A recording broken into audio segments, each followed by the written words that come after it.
And thank you, ABS-CBN, especially the Chief Operating Officer of Broadcast Ms. Connie Villanes. And the many stars and artists who join us tonight. Opo, marami po mga artist na sumusuporta sa aming kapwa. Sila po ang katunay na ang pagtulong sa kapwa ay nakakapogi at nakakaganda. I'm sure na notice nyo, sorry po, babasahin ko yung mga ang members ng Resource Mobilization Team, si Annalyn Julian,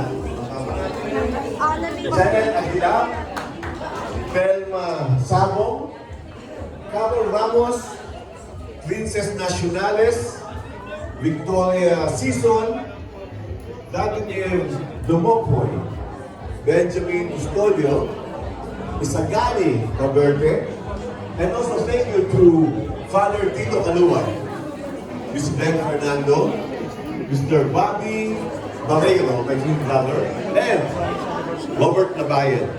Kilala ko to, sikat to eh. And ngayon po, no, I'm sure you noticed that we are surrounded by these beautiful artworks. These are works by a celebrated muralist, environmental activist, and photographer, Mr. Sanyo, A.G. Sanyo. Please feel free to have your pictures taken beside these artworks, no? And also, you can have pictures taken beside these 7 booths. And these booths are the reason why we are here.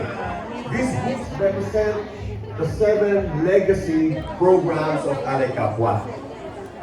And in a while po, dadalawin natin sila tulad po sa isang fiesta na binibisita natin ng mga bahay, bawat bahay, no?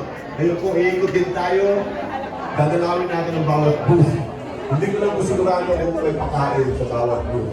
Malalaman po natin.